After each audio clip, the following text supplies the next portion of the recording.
I'm here with Roston, general manager of the Philly Fusion, at an interesting time, not just for the Philly Fusion, but I suppose for the entire Overwatch League. Now, you guys will have to wait a little bit longer in order to start your matches, unfortunately, but I assume you guys will be watching whatever is happening over in NA. Are you maybe slightly regretting like staying in Korea for that reason? Would you have rather played in week one? Definitely would want to play in week one, but I think it's wasn't an unavoidable situation. I mean, I think we speak for all of APAC that it's that opening week is always like really exciting, and being those big plays at opening week, the viewership's always great. So a little sad, but I think overall, I mean, our decision to be in Korea is like not necessarily like related to like something that just happened recently. So I think overall, no regrets. Right.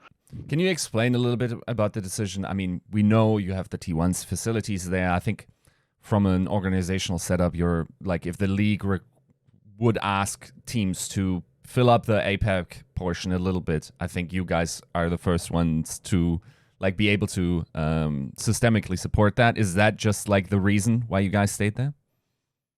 It's to be honest, like it all stemmed from the pandemic situation, and like I know that right now the pandemic situation is looking pretty good in a lot of countries, but we really don't know how that can change once it's like the next winter again. And for us, we knew that like it was more, I guess, sustainable and like safer for this upcoming season to be in Korea. And I think for us, like we like obviously like our Philly fans are amazing, and like we love them so much. And honestly, I miss being in Philly personally. But I think without live events in Philly, like there's no one really hosting like these big homestands yet. And I think interestingly enough, like Philly, they actually have reinstated like their mask mandate for the city. So things, are still not 100% in the world yet. And I think while it's not 100% for us, where we have as you mentioned, a great facility out here, the league wanting more teams to be part of Apex, a little more balance, and then the fact that we have a lot of Korean players that of Korean players and staff that like really they feel just a lot happier and at home. Their stress relief, like all those things are a lot easier managed out here. It made a lot of sense for us for this upcoming season, and I think you know it's a decision that it's obviously made above me. So that decision was made, and I think it's definitely other than the fact that we don't get to be with our fans in the right time zone, I still think it's the best decision for our team. Right. Now, you guys had a little bit of an issue last season. In terms of getting the visas and everyone over in the pandemic situation, was that basically the reason why you guys decided to go with a full Korean roster in order to never run into these issues again? Yeah, so it's just that last season, like just it was so crazy how the playoffs the year before we sent everyone here and we got visas turned out in like a couple weeks, and we got all of our Westerners into Korea no problem. And same with San Francisco Shock, there was no issue. And then the next year with pandemic being really like at its peak, we were like, oh, Korea is a great place where Korea's handling COVID the best. Not the case this past few months, but before it was like the safest place in the world to be during COVID. We had like totally checked boxes. This is the best for our players and staff. The visas are easy.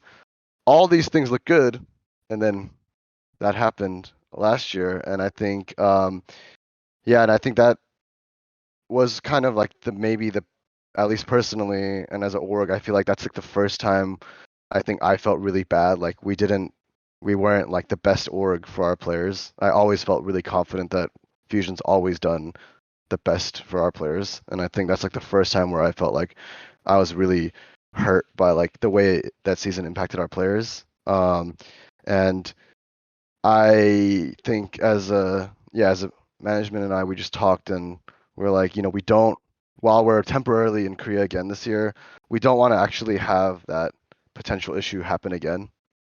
with certain, it's like not every country's gonna have a problem, but maybe one of our players or two of our players from a certain country might have a problem. And I think because of that, we knew that, having a full Korean team in Korea for this season, would make the most sense.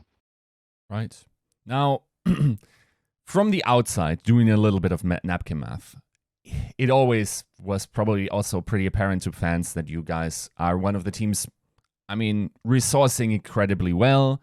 You always had like an academy team. You attracted top level talent from across the league. Those guys are probably not cheap. Now, in comparison, I mean, you still have your academy team. Can't say the same thing about like all the other Overwatch League teams, but let's say in the name value, in terms of what people probably also from the outside expect to have been invested here, it seems like maybe you stepped off the gas pedal a little bit in terms of the resources that you're investing. Is it fair to assume that the Philadelphia Fusion had a little bit less resources available to them this offseason? I don't think we necessarily had less resources. Actually, I think that we were in discussion with a lot of the names, but I think it was a bit of a weird offseason. I think in that certain players were like extremely overvalued and like in ways where it just didn't really make sense to spend that much on just one player. And then I think for us, we did, acquire Fury very early in the offseason, and then I think we had kind of a very promising young duo that we knew we were bringing in, the DPS duo we knew we were bringing in from T1, and then plus Carpe, Fury, and Alarm originally. So we felt like that squad already is not necessarily a cheap squad, and actually, I don't think there was any drop in resources really. And I think that team, you think about that team and it's already looking very strong. So I think we kind of had operated our offseason in that mindset. For sure. And we want to get to every single one of those pickups and discuss them in detail. But I still got to ask some, off-season meta type of questions, because I think there are some considerations to be made for a general manager going into a completely new game and how to allocate resources. Like some managers might say, okay, I need the quality talent, and those quality talents have to have proven flexibility, so they are most likely to hit and not be a flop. Or I can have 12 guys and like hope that half of them hit, and then I still have a team, that is functional. Or I guess 5 guys that need to hit. What's your general idea about like small, mean and lean rosters against like larger rosters that you also had in the past? Yeah, so season 1 we were one of those 12-man rosters, and I think we've historically had fairly larger rosters over the seasons, and I think last season was like kind of that first step towards us kind of like downsizing a little bit, but due to the visa situation, we ended up adding Hotba and Toby, who were just like obviously heroes in the season for us. And I think for Overwatch 2, there's uncertainty with how the game was going to be played, and what it meant. There's one less player, and I think for us, we did want to go for like that quality over quantity kind of approach. I think I would say that most people would say that Fury is one of the more flexible off tanks in the league. I think that all of our players that we have are very flexible, able to switch into different characters and play. And I think one of the things that, as a general manager and just as someone who cares about players that I have, it's bench players or players that don't get enough play time is always like my stress point. Like, how can I continue to keep them motivated? How can I keep them happy? How can we find ways that they're still improving their gameplay without necessarily getting a meaningful stage play time and just sparingly used in scrims? And I think for that reason, I think quality as a quality group, smaller group, is something that we definitely strove for. Sure. Now, I guess let's start with the line that I'm personally most excited about, and I think by the general community are probably quite underrated in both Zest and MN3, which you incubated in T1, I think at the start of 2021. Like, was that always like an idea that for those guys, they're probably going to hit the main team eventually after like acquiring them from EM? Did you just snatch them up with the idea of like, okay, these guys are going to be in the big leagues one day? Well, I think I would be honest and say it wasn't. There's never like we picked up this player into the academy team. They're gonna definitely come into the team. I think it was after spending a year scrimming against them. I think when I sit there and one of the best things about being in APAC as a GM is that we get to scrim against all of these APAC contenders teams, which typically have some of the hottest upcoming talent. And I think I sit there and I watch scrims, and it's funny because obviously our coaches are watching our own players and improving them, but I'm often sitting there watching the POV of the contenders teams we're playing against, like certain players that are standout. And when we watch MN3 and Zest, they are very special players, and I think it's really sad that they're underrated. And the reason they're underrated is because we had like a COVID issue here at the building, and they were disqualified from the last contenders playoffs, when in my opinion they were probably the strongest, if not maybe the top, at least should have been in the finals for sure. And I think it was to have them showcase there and see what they're made of on the big stage would have been really good for them and our fans to feel a little more comfortable about like why these guys. But like I can assure you that those two are insanely talented, so I'm very excited for them.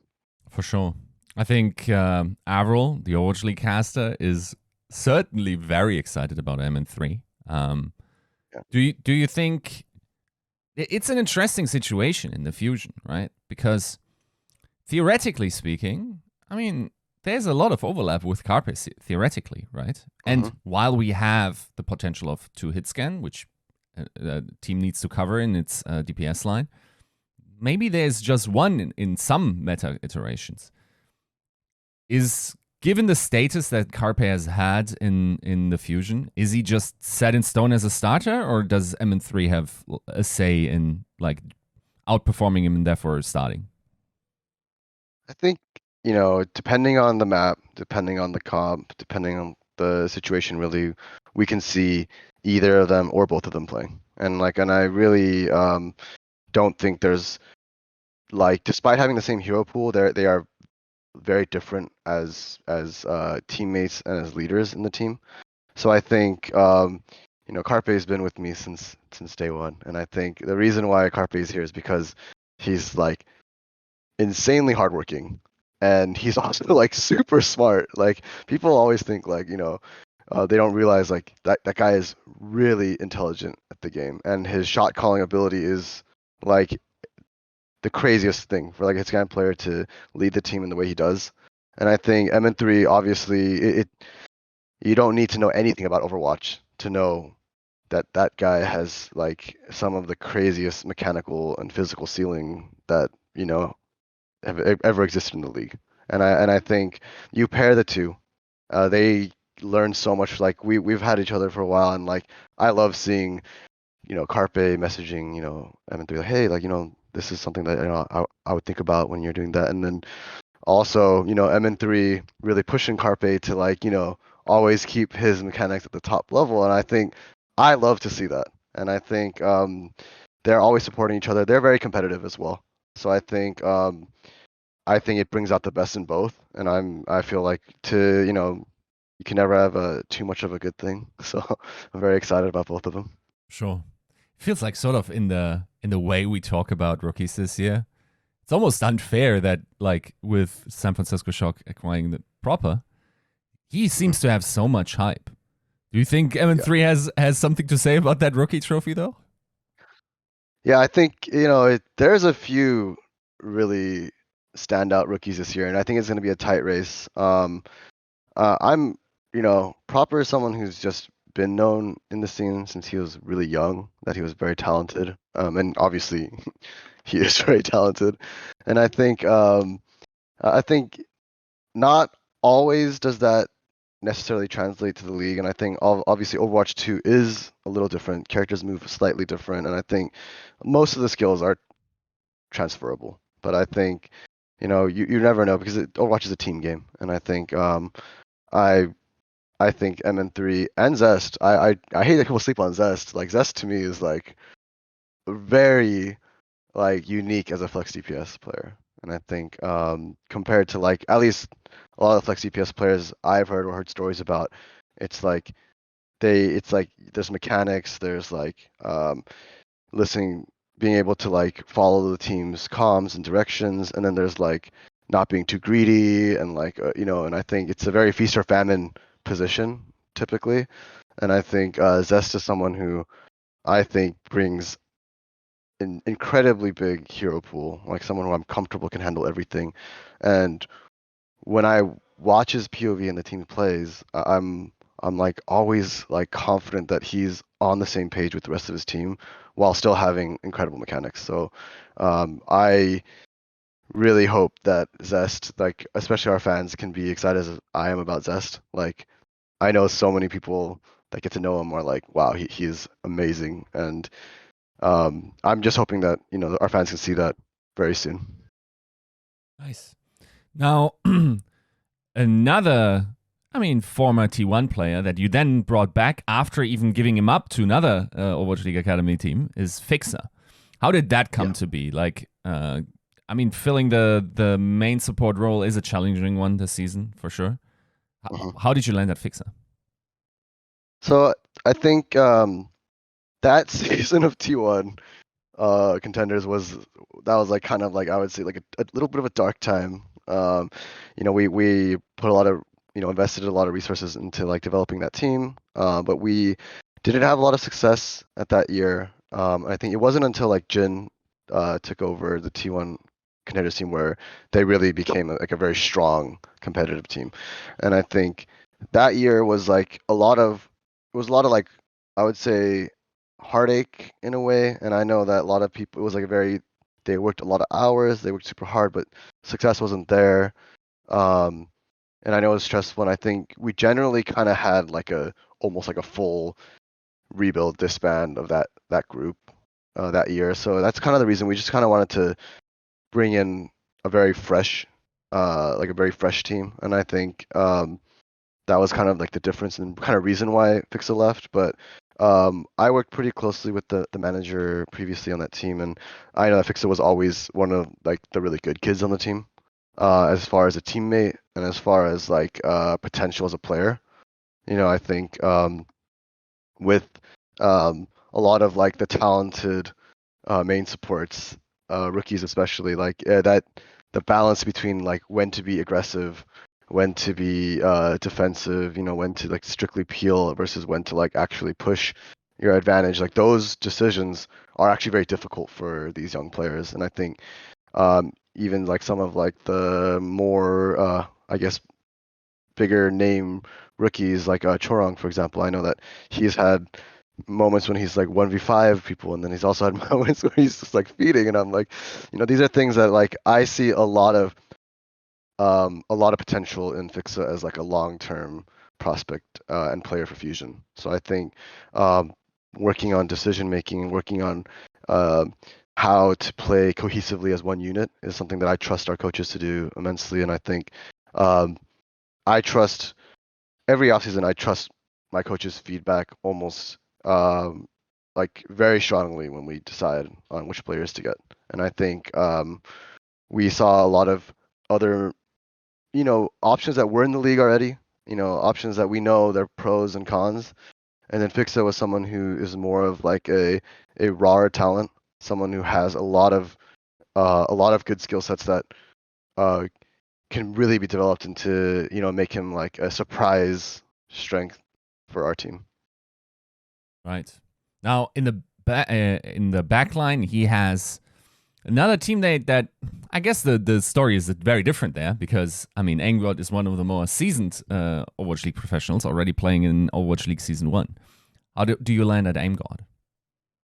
Yeah, so that one, it's funny because we there are like a lot of fancy flex support names that we were actually trialing and talking with, and I think um I think Jin and I both are very same page about how we like a team to be, like the environment, the atmosphere, which players should be leading, which players should be shot calling, and like I think when we kind of looked at the available players and we trialed everyone, um, Aimgod was, to me personally, like I didn't know that much about Aimgod other than that, I think, to be honest, like in the past I've um, maybe an unfair story is that I heard that he was not a very good teammate at Boston, and I heard that toxic or something, but also like mechanically very skilled and a good leader. So for me, I didn't know what to expect, but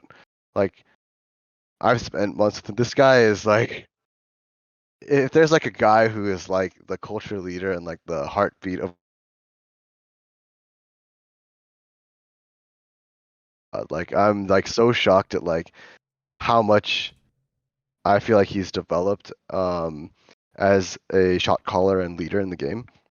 And he still has great mechanics and passion for the game. He's never, like, despite being not getting back into the league, he's continually grinded the game and joined contenders teams and always tried to continue to prove and keep his game at the top level. Like like those passions and like that hard work he put in is definitely showing already. And I think bringing him back as like a veteran leader on the team, he really does complement Carpe and Fury as the veteran leaders on the team. Like those three are three veteran guys who've been there, done that, and I think it's like incredible to have those big brother for our four young rookies. For sure. You saw his success in the gym. Has he kept up with his practice regimen there? Absolutely. He actually, it's like amazing because like um something that we've always strived for at Fusion, like always, is like healthy body, healthy mind.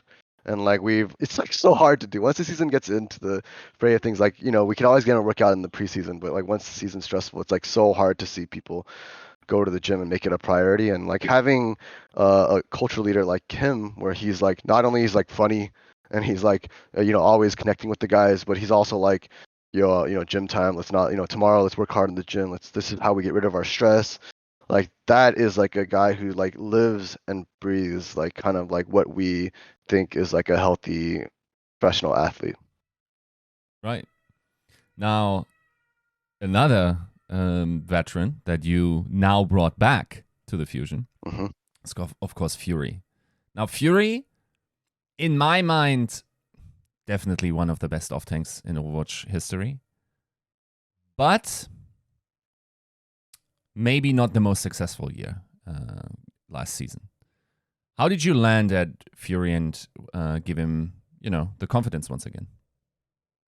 Well, I think I think off tank is, I just, Overwatch is such a team game. Like I think that um we had him 2 years ago and like we were very successful in the regular season. And I think I learned so much about him as a character and as a person. I think um, I was again in a unique situation where I had two incredible off tanks. I had Poco and Fury, and they're both like, I remember KDG was like, Roston, they're both so good. This is the one position, the gap is so small there.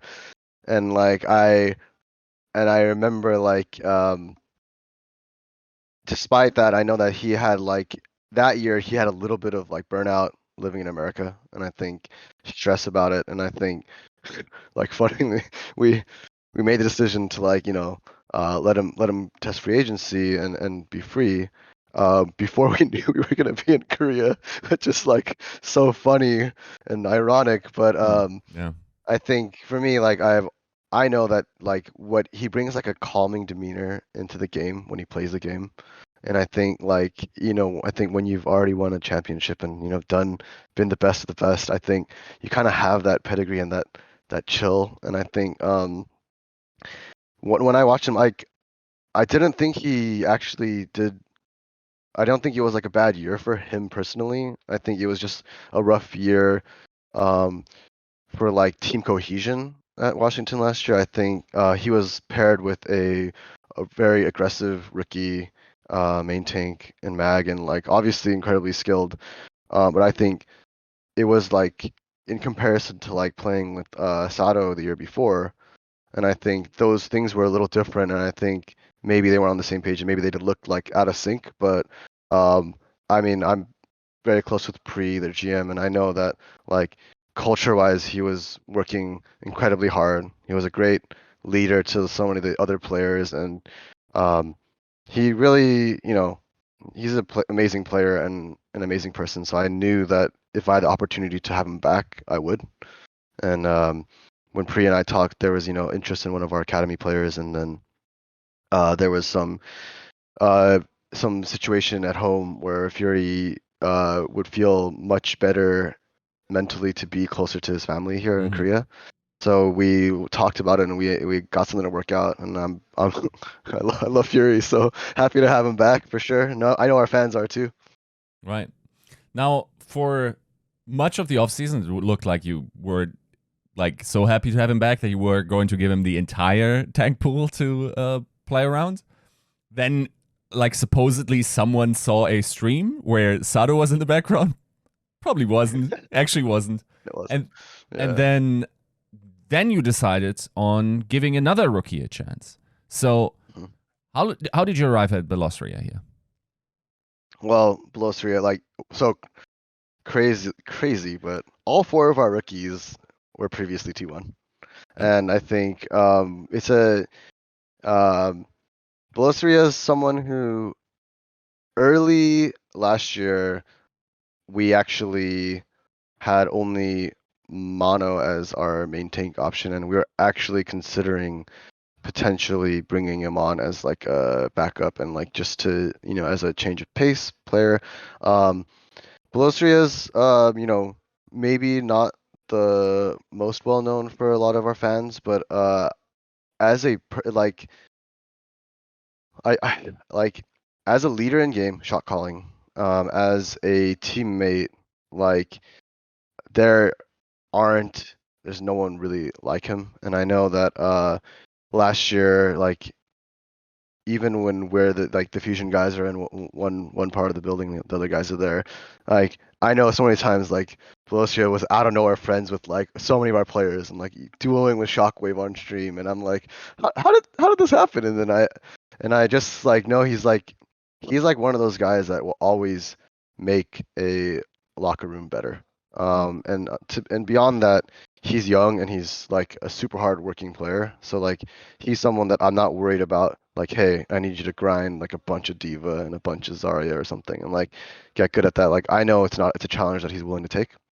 And for us, the reason why we kind of came to that is if a lot of the teams saw that during our alpha testing period, they were kind of aggressively balancing tanks, like moving things back and forth. And it seems when there's only one tank, it does seem to me, or it felt to us that they want both main tanks and off tanks to be viable depending on the map and the situation. And I think in the beginning, I think Fury is one of those players at a mechanical level can play everything. Like that's not really a question. But when you talk about like defaults or resource management or kind of like how you take and hold space as a main tank player, there were some maps where it's like just like this is like it's Gibraltar, like do default like go roll out, and like some of these things aren't natural and shouldn't be natural to an off tank player. And I think we kind of had this feeling where it's like, ooh. And then we, at first, were like thinking, can maybe Belosria come in here and like maybe do like some coaching or like some POV discussion with Fury and like kind of like just give his viewpoint on like what and why he does. And then I think after a little bit of that discussion and then seeing him and like trying to I guess like have him work with the team a bit. It felt like he is on the same page with a lot of our existing players already, and he fits in so naturally with the guys that it felt like it's like a perfect fit really if we wanted to bolster the tank line, which I think is definitely like the right decision. I think just one tank is a little too much for one player to handle, and it might be a little too stressful if we don't know if the comp isn't working because maybe he's not exactly sure how Winston or Ryan or Ball is supposed to be played in this scenario versus it actually being a better or worse comp. So I think, I think both of them are going to be able to learn both and learn from each other. And I think they're going to make each other sharper. And I think he's definitely like a perfect signing there. Right. Now, of course, you didn't just have to replace a bunch of people on your playing staff. You also lost, I think, 3 coaches, right, this offseason. So it feels like a ton has changed in the Fusion in general. And it feels a little bit like a new start in that sense. What does it feel like that to you in terms of like, I feel like a lot of, at least the outwards, like, especially for me, Christopher, that the patcher there, like, feels like that this is now a different Fusion. Is that true to you as well? I think, like, in a way, Carpi and I are probably the only ones existing that like are like. It's funny because I feel like I'm a historian of like all of the good things and the bad things we've ever done as Fusion, and like actually interviewed quite a few coaches, and also and 9K and I are like really good friends, so it was like almost also likely that we would kind of run it back together too, and then but I think like ultimately like Jin coming on board, and Jin's someone that I also met early in with his time at Guangzhou. And I met him actually at like a stress management seminar where the league put on for us, and I Was that remember with Dr. being K? impressed. Yeah, it was Dr. K before. Dr. K's huge now, by the way. Yeah. Like he was before. He was like just breaking into esports. I remember him coming there, and I just remember like this coach came here with a translator to be like, my player's like really worried about this. How can I be a better leader for him? How can I help? And I was just like, damn, like this coach is taking time out of his busy day to come here and like work on his like the mental management of his players, and I was like, that's impressive.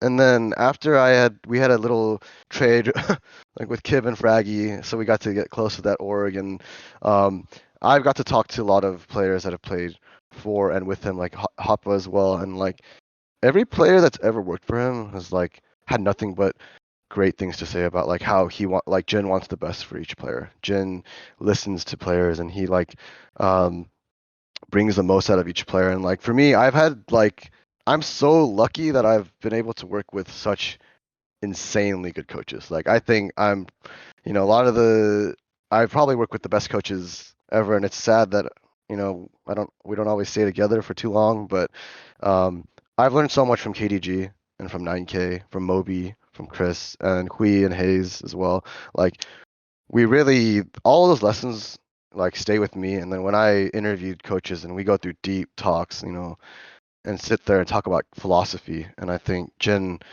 and I told him like these are the things that I liked in the past, these are the things I didn't like, these are the ways we succeeded together, ways we didn't. Like I kept feeling like Jin was just someone that I could really trust in like a time when Overwatch 2 is a lot of uncertainty. I knew that he is like a very perfect leader to bring us through uncertain times. And I think obviously he's close to MN3 Zest and Velocria. He knows them very well, so it obviously made a lot of sense to bring on Jin if we knew we were bringing on these players. Right. In general, like how crucial do you think this partnership, or rather this situation with your academy team, will be this season? Because we know, for instance, ATL has talked about it, and other teams, I think Boston Uprising, are using their academy team extensively as Scrim partners. Is this something you're looking forward to do as well? Yes, absolutely. I think we also have like a previous Fusion Uni coach, Pajon, at the helm for T1 Overwatch Academy as well. And I know that we are like really closer and closer merging as like we are like that one team vibe. And I think it's someone that we can trust to like help and develop us in ways that we're weak. We can test out new things with them, and I think last year we used them, the relationship a lot, but I don't think we fully were able to like use it as much as we wanted to because their season was so busy as well. And I think um, every year we're like kind of getting stronger in that regard, and I think I fully expect that this year T1 will. I wish we can scrim against them now, but like really excited for us to like have that and then feedback with each other and work closer to build both teams to be stronger. Right. Now, on paper, I mean, the APAC region is not giant. The access to Alpha is fairly limited. Are you looking forward to that circle expanding hopefully soon?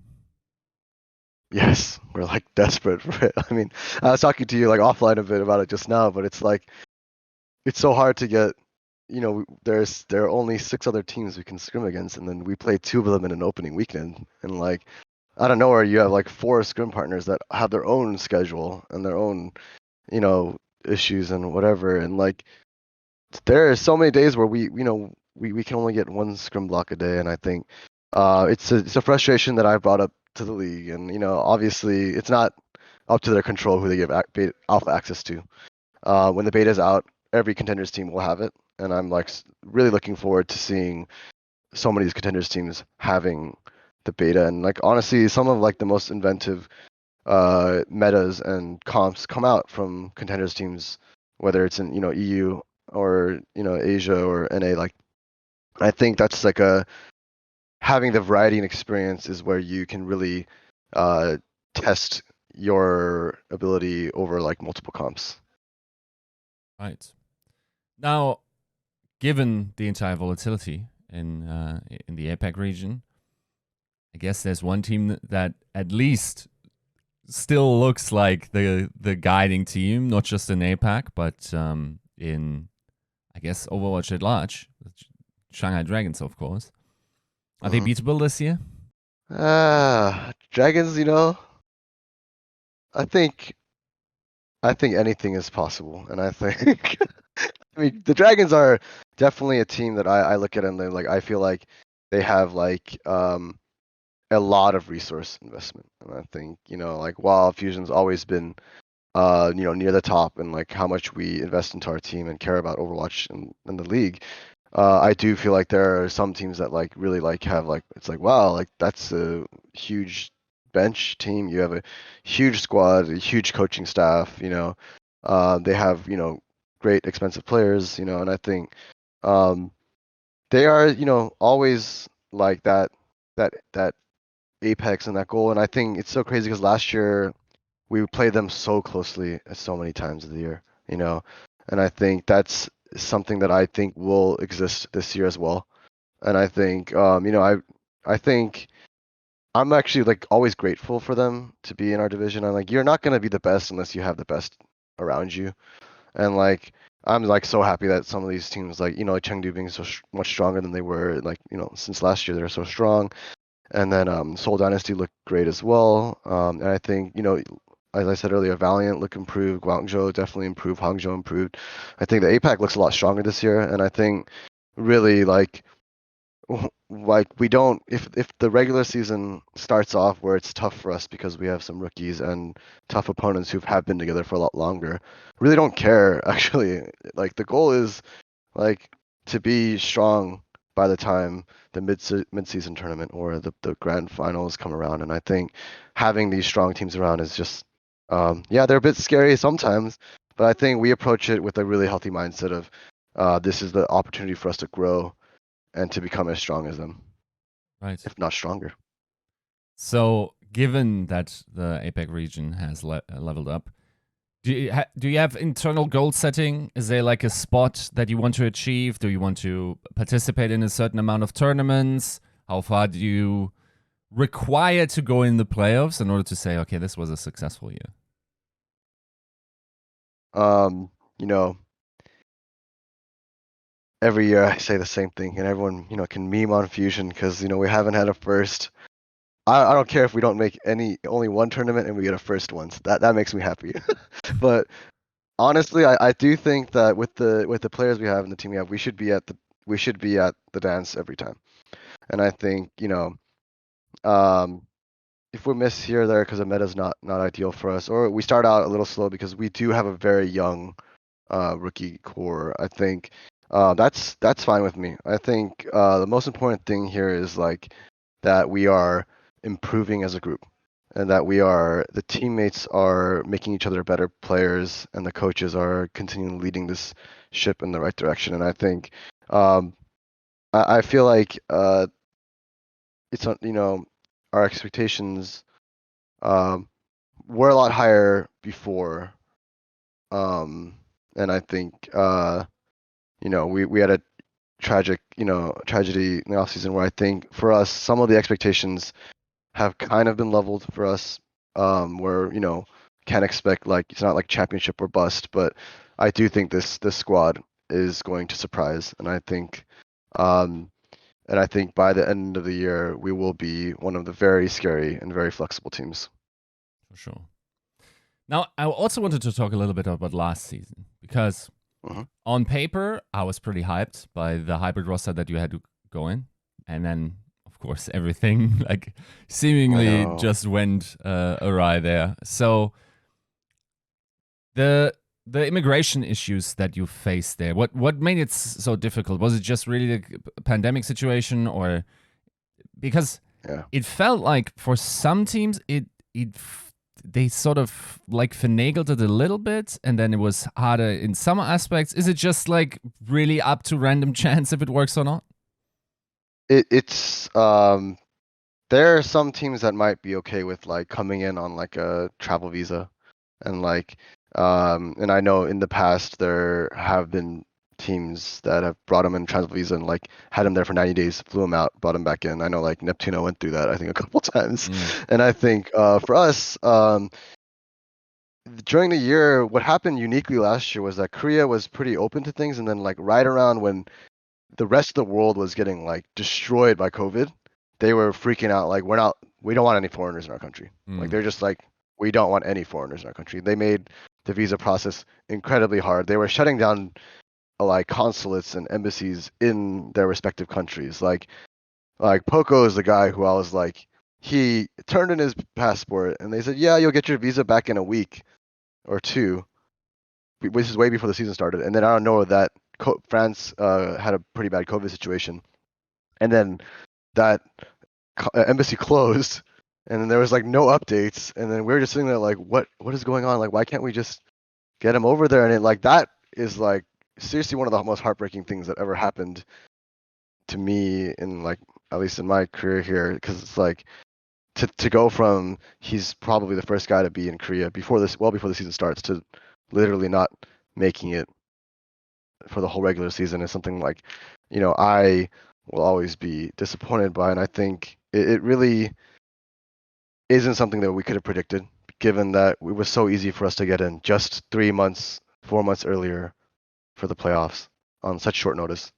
And I think, we used the same immigration firms that got us in last time, and there was literally, we did everything we could. I think we were working on 3 visas per player at the same time to get someone in, and whichever visa came in first with 3 different firms, like they're getting in, and we were literally doing everything we could to get them here. And it was uniquely because Korea had been doing so well with the pandemic and the rest of the world wasn't, and they just really didn't want foreigners in at the time. Right. How did you manage to like just sign this team on a short notice? Did you just like look around and saw, okay, which high quality free agent is still around? Like how did that signing of the stand-in roster, so to speak, even though it later became more permanent, how did that go? I think there were like obviously players that would like to still be in the league, whether or not it's as a starting position, or as mentioned, they're still trying to make it into the league. And I think those players still kept at the top of their game. We did have trials, and once it got to a point where we felt like it was unlikely to have Poco or Funny Astro in, which would give us like a starting six. Like we had like 4 players here, so it's like we needed like just to have 6 bodies, and then there was discussion like we were freaking out with the league, like what do we do? You know, like do we postpone a match? Like no one wants to postpone it. That ruins the schedule for like the whole league, right? So we like honestly like 9K is a hero. Moby, like 9K Moby, like literally reached out to a bunch of players. We started scrimming.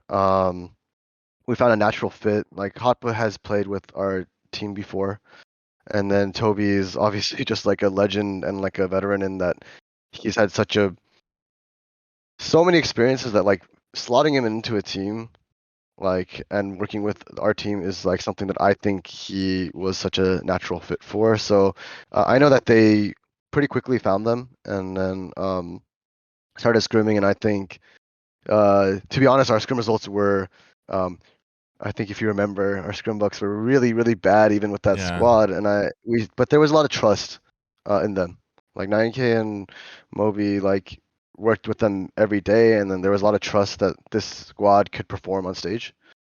And like I seriously like when I think about last year, it's like last year's squad, every one of them, both the Westerners and the Koreans, like that's the most proud I've ever been of any team that I've worked with as individuals. Like that team went through the most adversity ever, and like I don't know how like we have so many stories about how difficult it was for us to try to figure out how to practice. We had a time when we were practicing with our Westerners in Europe and our Koreans in Korea on wacky times playing in NA, where both sides are playing on ridiculous ping, just so that we could practice as a team. And I know, like, like 9K really just killed himself to make sure that it worked out. And then and I know that once the season started, I was a bit worried because the scrim results weren't ideal. But I like with the way things were going, I was telling them guys like let's just not be in a big hole. It's okay to like what can we expect? We, we've been together for 2 weeks, and we like every other team's been had like months, and we've had 2 weeks. So don't worry, guys. Like let's not lose our cool and our mental because of our early struggles. And then out the team comes with a 4-0 start, and I was like ecstatic, and like that's probably to me one of the craziest things I've ever seen, and it was like a miracle. It was like a clutch from so many players, like to clutch at different moments. And I think um, that little early season run was like, yeah, it was beautiful. And I think I really those guys are forever heroes in my eyes. Right. Now, I guess there's one thing I'm interested in because, I mean, theoretically speaking, I know Toby retired and is now coaching and landed on his feet all right. But do you think there's a potential that had he, said like I'm playing another year, would you have considered him in the main support position? I think definitely as a leader in the team, he like last year. It's so you could already tell that he had a natural uh skill set for coaching. Like I could see him like, hey, like it takes a very mature player to like once Funny Astro did arrive, we had to integrate him quickly, and then we actually had to make a decision that we're gonna give him all the practice time because he hasn't been here. He needs to catch up. He has a lot of hours to make up for to just play on the same page as the rest of the team.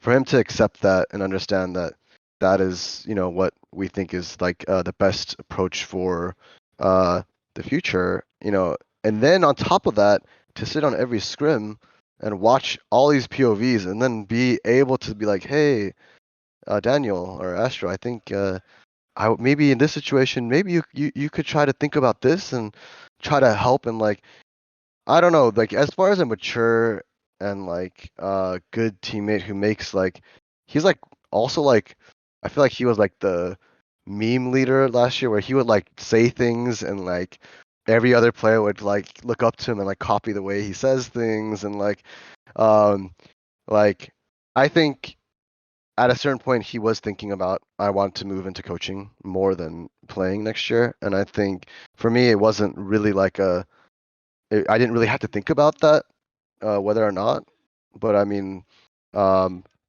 mean I have no doubt that he's going to do incredible as a coach. Like he's someone that has a good understanding for the game, understands the pressure of being a professional player, and also like is very interpersonal with these guys. So no, I'm super happy that like him, Rascal was like the same way for us last year, and he's now coaching in Dallas. And like, um, I'm always happy when I see the hardworking players I have continue to grind and then find ways to continue and further their career elsewhere. Right, makes sense. And you talked a little bit about the workarounds you had to make in order to make do last season.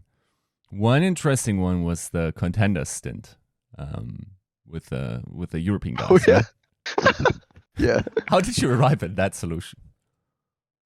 We were just like, it was like I think the biggest problem for always in Overwatch is like that lack of scrim playtime and then like that rust, because practicing your mechanics in comp is never going to be the same as like every player on your team being on the same page and trying to be on the same plan as versus 6 other players that are also trying to be on the same page with the same plan. So the guys were talking to me and basically like, hey, we need to scrim. We need to have some scrim time. And I said, that's, we should. And we kind of were just shooting ideas back and forth. Obviously those boys have a lot of friends in the EU. Chris was still in the EU, so we had a coach in the local area as well. So it made a lot of sense for us to just like at least start practicing. And then once we started practicing, and like honestly, you get those guys together, and they're really good. When you got EQO, Shockwave, Funny Astro, Poco, Boombox, like that squad is really good, and I think that's like all Overwatch League, and then I think like playing scrimming and then just them having fun scrimming as well. I think it was just good to keep them sharp, and I think we talked to the league. Are we allowed to have another contenders team still? And they said, yeah, we can have another in the region. So brought it back, and it's like so funny how timing works, because we're like thinking, oh, they're not gonna be in Korea for a while. We're like really sad, and we're like, oh, okay, go play contenders, go to the play, and then like literally right when contenders is actually starting, I don't know, there's an update. Oh, UK and Korea are now friendly again. Bring them over, and I don't know. That team is like, oh shoot, we're gonna like scramble for pieces there. So it was kind of weird, that situation, but I think no, I think that was a great decision to just keep them scrimming, keep them like actively playing, and then like really keep their confidence up as well. I think a lot of those scrims were big confidence boosts for them to play, and I think I don't think I would have BM'd as much as they did. I think it was a little much in some of those matches, but they're friends with the people they're BMing against, so it really wasn't like true BM. It was like them just screwing around with their friends. So I think I think no, I would have liked to see them get to play like a whole season to see how it would have turned out, but honestly, I was happy they got time to practice. They got a month, a couple months, a month and a half of just actually getting to scrim again, which kept them in shape. And by the time they got to Korea, they were pretty much like mechanically and calm ready to just hop in and just join the team. Did you have like talks with 9K how you're going to handle this situation from a, I guess, team spirit perspective? Because it feels very challenging, right? Like you have players that are expecting to be like, some of them are starters, at least like in active play. They can't because of a global situation. Okay, I guess they see that justified. But as soon as reunion is possible, now you have to make a decision who's starting, who's not. Like, how did you communicate that to the players? So what is the social situation like? Is that an individual one where you have to determine that based on the current starter in Korea against the starter that I imagine in my mind it would be different in the Funny Astro situation than it maybe is for the Shockwave situation, Yeah. So Shockwave did come pretty late, actually. and I think Shockwave has characters that he's like obviously stellar at, and then there's other like situations where like hasn't had as much experience with Sombra, for example, which was very prevalent in APAC at the time. So I think for us, like it very much became like a very difficult for sure for 9K. I think I think there are not many people in the world that I respect as much as 9K as far as like what a headache and what a stress and like he had to put on his shoulders. He's not the kind of guy who's gonna be like, oh, I'm gonna compensate because of the GM. I have to play you. No, he's never doing that. He always takes it as his own. He finds ways for every player to kind of improve themselves and say like these are where you're strong at, this is where you're weak at, this is why you're playing in this meta, this is why you're not. And I think the way he managed it, like if you look at what he's done in like Paris the year before too, like I think he is definitely like a genius of working with these individual players and like making individual players play their best. And I think because of that respect and like the amount of work he did for us last year, like the hours he put in, like there's literally like if he said, I think this is the better situation for our team, everyone will believe it because he's given it the most thought possible. And I think you know, for that reason I think he really handled that situation like very gracefully. There was no one like when Rascal wasn't getting certain playtime or EQ wasn't getting playtime, they're always involved in VOD review, always saying why they think what their ideas are. And then, if Shockwave's playing or Carpe's playing, they're rooting for each other. And it's like, it takes a special kind of leader to kind of do that. And I think I'm personally like really lucky because usually I have a lot of, I mean, like when there's a bench situation or why playtime or not, that's usually like a really hard situation to manage. And I think because we had 9K at the helm, it was like um, very actually pretty easy. And I think it was mostly the DPS line that we had to look at because our tank line was pretty set with Mono Hotba, and then Toby, was very like graciously like, oh, like I would like to help you coaches a little more. I'm okay with giving Funny Astro the full time because he needs to get full time if he's going to be integrated properly. So it really wasn't um, difficult other than DPS line, and I think DPS is that one section where you can specialize people. You can say, you're good at this and not good at this, so let's try this because of our rotations. And I think, all in all, like I just can't say that he couldn't have done a better job with that. Despite, of course, a very difficult situation, are there like any hindsight things that you would have liked to have changed, or do you learn anything out of that season that you're not going to make the mistake this year? I think our expectations were very high last year. To before when the roster was announced, we from like a crafting or like a, I guess a roster crafting mindset. Both Nike and I really were very high on these two, Amano and Poco, where they're very like older and more mature and like very like good, strong emotionally. I think being a tank is very stressful. So I think having those guys to start, and then a young, excited player like Shockwave to kind of balance out the longest standing DPS duo of EQ and Carpe, with Alarm and Funny Astro being the returning best, I think best support line. Um, I felt like those expectations didn't change despite our situation changing so drastically. And I think, obviously, I can tell every player a million times, guys, like, please don't be so stressed about this. Like, this is not your fault. This is like, it really wasn't like my fault or like it really just like a pandemic situation. But like, I felt like that put so much pressure on our team at so many times of the year.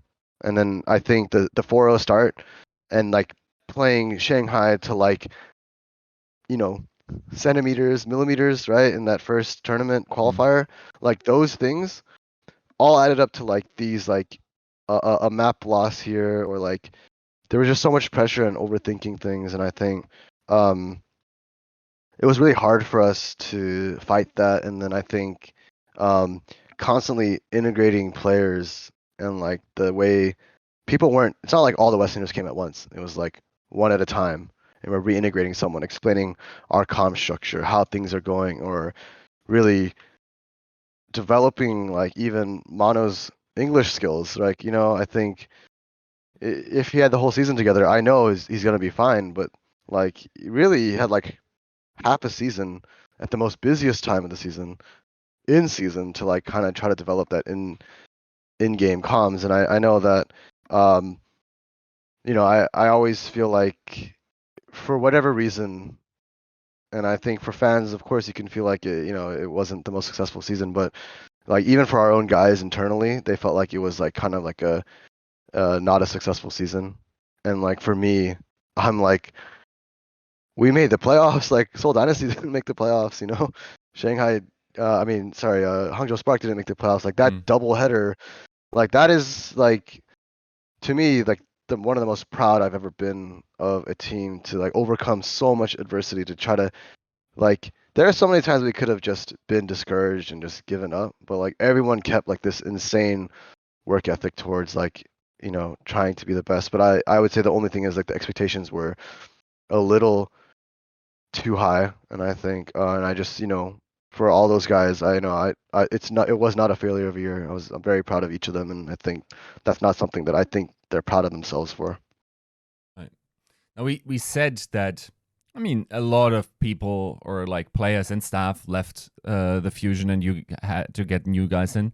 How would you contrast or explain the different, I guess, characters of these two squads, the one from last season and now this season? Like, how do they match up in temperament or in approach? Like, what do you think is a fair characterization there? It's a question I haven't really thought of. I guess this year we kind of have like a bit of like a young, excited family almost coming out of T1 like Overwatch. And I think last year we have a lot of veterans who are like definitely not excited. Like one thing that when I build rosters, I always believe young players, like a couple young players in the roster where it's like before, like 2 seasons ago, we had like Hisu, Funny Astro, Alarm, and like last year, like Shockwave was my young guy who, like, when he came in, he was so fun. He's like, yeah, let's go. I'm playing in a match Scrim. He's like wearing his jersey every day, like in the practice day, and like it's like I'm seeing the same thing this year with so many of them. They're like, oh, I have a Fusion jersey, and they're just like wearing it all the time, wanting to stream with it on, and like that excitement is like contagious. And I think like it's contagious to me. Like I feel like excited to come into work every day and see these guys practice hard. And I think like last year it was like a year of like expectation, and I was like, Mono's gonna get his ring, or Carpe's gonna get that, EQ's gonna finally get that, like it was like a lot of like, this is, Rascal's coming back, he's going for the 3P, like all these things were like us trying to like find that pinnacle of success, despite um and unfortunately, and I honestly think we would have got there. Like there's no doubt in my mind that if we had started the year off right, like I swear we would have won for sure. I feel like 2 of the tournaments. Like that's how like much potential we had. But that expectation never left. So I think that was stressful. And I think this year is like a year of just excitement. Like for sure we'll have moments. We have so young guys. Like we'll have moments where we stumble, but there's gonna be some jaw dropping moments. Like that kid is capable of that. Like whoa, or like. And I think we have the perfect veterans and the perfect young guys to create like this core, and the balance between them is fantastic. Like, and I think I feel like on a stress level, I feel like these guys are able to. I mean, we haven't started the season yet, so we don't really know, but it feels like they're able to like balance each other's stress out and like really lean on each other a lot more on like an emotional level than in the past. Right. Now, let me simplistically maybe ask, is this new team a team that is built on the spirit of young T1 rookies with the T1 coach? Or is this the old gentleman's club with like young guys running around in the room and causing some, ruckus there?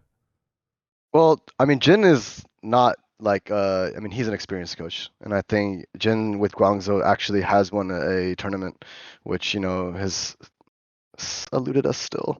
But and I think Jin, he has a lot of experience as well with Overwatch, like 2 years as a head coach for Guangzhou. Like he has a lot of experience there with working with older players, and I think he's such a good listener to players. So it's like every day he's talking. Like I've never seen a coach have more one-on-ones with players and like just to get to like understand their mind. And I think it is a fusion of these older guys and these young guys. And I think Yeah, right. like it really is not dominant. We are like entirely different than last year for both the Fusion team and the Overwatch T1 Overwatch team. We are very different because we have like those three veterans have like such great success. There's Carpe, who's just been at the top of the game for every year. Fury, who's been the top and has won a championship. Aimgod, who was at the top of the league, was out of the league, working, grinding in contenders, coming back, and like also excited to be back in the league. And then we have these four young guys who are just like already friends, already close. Like I see them like when someone's tilted, I could see that like the other guys help each other out so much, and it's like that's so nice to see. So I think for us, I think with that kind of perfect like differences in experiences and personalities, it's like I think it's really gonna bring out the best in each other. And I think like the T1 Overwatch team, we've brought like some of the best of them over, and like it's unfortunate not many people other than like Avril, who's got to he casted it and he watched a lot, so I love talking to him because he knows. But that team was really good, and like when we scrimmed them last year, like they were for many metas they were better than us in scrims. And like so, we brought the best pieces of them, kept some of our really strong pieces, and I think there's a lot to be excited about for this year. And I think, and I just hope that I hope that I really hope that we find that success and get that that first place. So all our fans, people can stop making fun of us. Is okay now that you said that they were better than you guys, I also have to ask if you know if they had similar success against other Overwatch League teams, especially like Seoul, Shanghai. How did T1 fare in scrims against them? They were strong, I think, in like obviously there's like a few of the top contenders teams that are really um no offense to like last year's Valiant or Guangzhou team at some points, and even Spark at some points of the year. Like we would much rather scrim these like the O2, the Talon, the T1. Like those three teams were like much stronger than those teams. So because of that, they fit right in. And I think given the meta, given the day, when you have young DPS core like Zest and MN3, like there are days when they just take over a scrim. And like I know for a fact that like Seoul must have had problems with them. Shanghai must have had problems because like we played very closely to those teams most of the year as well. So if we all felt like those teams are very close with each other. Are you satisfied with your current scrim bucks? I think I think we were looking a little better, a couple weeks ago, and I think we've kind of like we definitely had to do a little more comp testing, and I think for us, like, I mean, sometimes you have to lose in order to know how to win, and I think we're definitely like experimenting a little more now that we know that there's a couple extra weeks before our season starts. So I think, and I think a lot of other teams are doing the same because I don't necessarily think there's like a purely dominant team right now in Apex scrims, but no, I think no, it's just good to see that some of these, like Guangzhou and Valiant and Spark all look much improved. And there's days when they come in and slap us up, and then there's other days when we come and beat them up. Like it's just like I feel like those are all always good. And I think I'm very happy with the way this team is growing together, the way they talk about the game together, the way they VOD review, and how every player is very actively involved. I think one of the toughest things that we've had in the past as Fusion with the bilingual team is that we kind of have to have it's twice as long because like sometimes to articulate how you feel to like in-game comm in English is fine, but to articulate how and why you think this comp's better or this plan is better, it takes double the time. So I know like we have a lot of players like last year's like, oh, these water reviews are too long, or like it's kind of been a big thing in the past where it's like hard to have meaningful debate and conversation about the game. And I think this year with the full Korean team, like it's much easier to do that. And I think like right now is a good point of the season where like these guys do things together all the time for fun. Like they're like, oh, who wants to go? Let's watch a movie together. Oh, let's all go. And like, oh, who wants to go bowling? And like, I'm used to me planning that stuff and be like, hey, everyone has to come. Let's go. Let's go. But now it's like they're just doing it on their own, and like sometimes I feel a little left out because they don't always invite me. But no, I mean like I think that work ethic wise, like like I think Philly's gonna be proud of like how hard we are working as a team, and I think we obviously the goal is to win, but we want to win the right way, and I think these players like I want this team to be healthy to keep exercise, push each other to be healthy both in and out the game. And I think that's like a big focus for us as a team and as an org right now. And I think everyone's taking it really well. And I think when the going gets tough, I do hope that this team is the one that's like ready to like really step up at that point. Okay, so now I need you to commit to how much you think they can put up, and I guess as a last question, because you were very confident that you could have, gotten 1 or 2 tournaments last season. Yeah. Is this the season where it's finally happening and the Fusion are going to win a tournament? Yes, it is. Yeah, absolutely. Um, I think, well, depending on the meta, I'm like very excited to see. But I mean, like like imagine like like later in the year there's like a true double hit scan meta. Like there's literally gonna be. We will definitely be the scariest team to think about and to match up with for sure. And I think even if that's not the case, like Zest is going to surprise. And I think as our support line kind of gets on the same page with each other and like kind of like that like takes time. Like support line is like the hardest to like when do I need to peel him? When do I not? Like when should I go up forward? When not? Like those feelings are like just growing together. And I think once we get that cohesion together, which I know the coaches work super hard on doing, I think that the upside of this team is incredibly high. And I think like as we get into that swing of things, this team should, you know, be in contention for these, tournament titles. So obviously, I think there are some, very scary rosters from top to bottom in the league, and I think there are some like on paper that like mechanically or salary wise or like overall like reputation wise might seem much stronger than us. And I can understand those players top to bottom individually, yes, but this is a team game. Always is a team game, and I have so much trust in our coaching staff to build a team, a cohesive unit of one. And I think, as that happens, I think we'll really have players shine the most, and then, and I think we'll be looking at it. And I think very proud of this team. Like I'm already really proud of how hard they're working, and I think our fans will be very pleasantly surprised as we grow into ourselves over the course of the year. Then we wish you the best of luck with that, and thank you for the interview. Thank you so much for your time, Iska.